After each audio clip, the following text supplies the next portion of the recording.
Hi, great show, by the way. Thank you. Let me just say first, I am a Tory party member, and my dad was a constituency chairman. And we support Boris, and I'd say, in my estimate, 80% of the members support Boris. So that's where we're at. And our perspective is different to, the media perspective, the markets. Both my daughters work in the city. There's a lot of AI algorithms coming from abroad, tampering with the markets. Now, we can't let the markets and the media run our country. It's a democracy. We are the voters, and we support Boris. So we want Boris back, and Boris has the best chance of winning the general election next time. So Rishi's not going to win it. Rishi's not even British, in most people's opinion. He's not. He's got American allegiance. His family's American. They're Indian business people. He'll go and live in America, no doubt. He doesn't love England like Boris does. Okay. Jerry, to my knowledge, Rishi Sunak was born in the UK. He went to Winchester School, which, as you know, is a long-established public school in this country. As I understand it, he was born at Southampton General Hospital.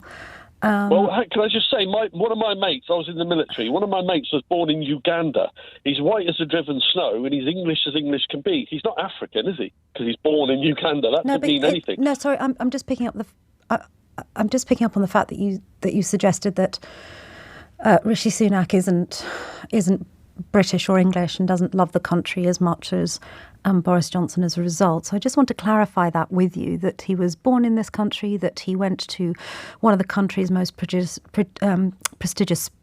public schools, that he has worked, of course, in the city and then took up politics, that he is the man that many people credit through the furlough scheme, saved the economy. And you don't think that proves that he's British? A green card, his wife and the family business, their fortune.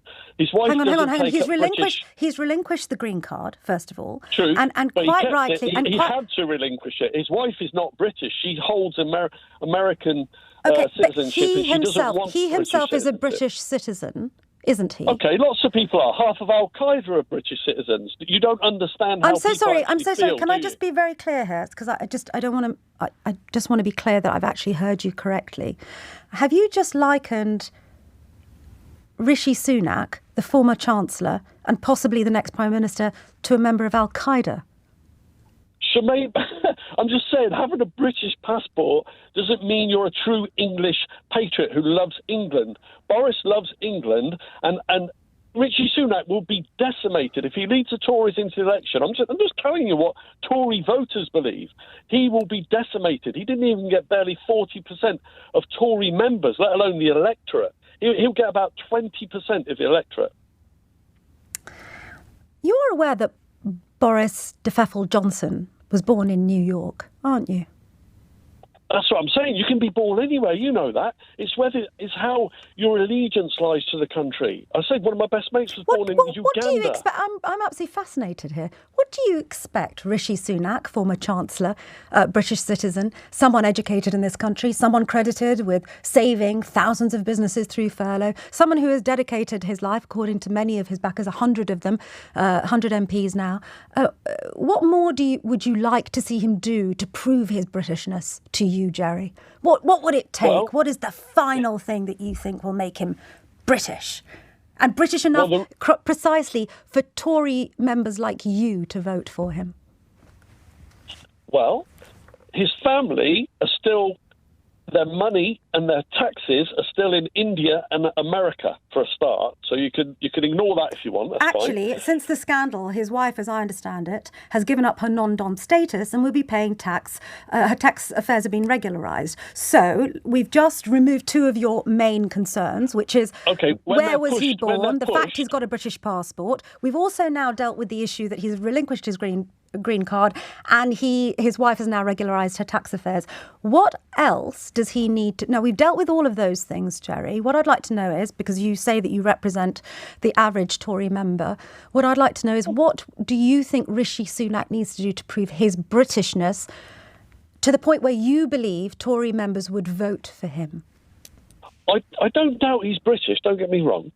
What You I said doubt he doesn't... is that Hang on. You said he England. doesn't love his country. Love England. He doesn't love England. I don't think his family, his business, they seem to be globalists. They don't seem to love England. And you point out the furlough. Well, we actually see it differently. He gave away £400 billion and practically bankrupted our economy over the idiotic furlough payment. He did not bankrupt the economy. That's just factually incorrect.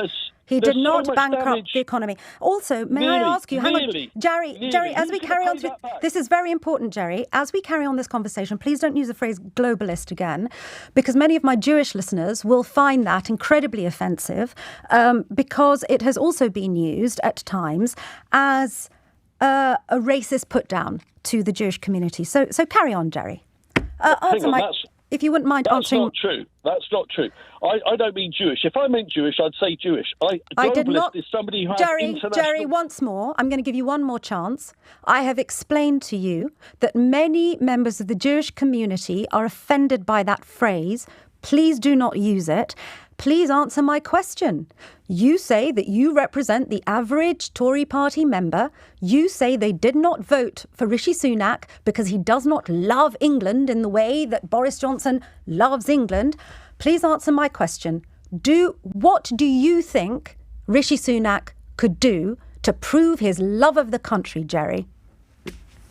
Nothing, because he will lose 80% to 20% if he stands in any vote against the electorate. Is the real problem here, Jerry, that Rishi Sunak is a brown man and you don't trust him at the top of this country? Well, could you imagine him going to the Scottish Nationalists and being the Prime Minister of the Scottish Nationalists? Could you imagine me becoming the Prime Minister of Pakistan or Saudi Arabia? No, these things matter. I'm sorry you don't like it. But this is predominantly, we're talking about England, right? 85% of the English people, yes, are white English people, and they want to see a prime minister that reflects them. It's like I can't just go to India and be the president there, can I?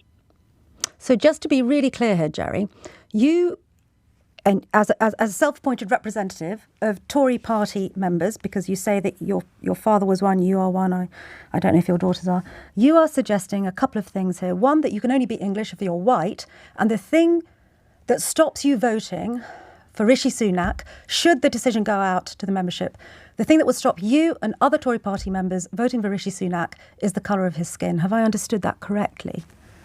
No, you've completely twisted it. What I said is... I don't think I have twisted it. You have twisted it. Oh, let me tell you what I think.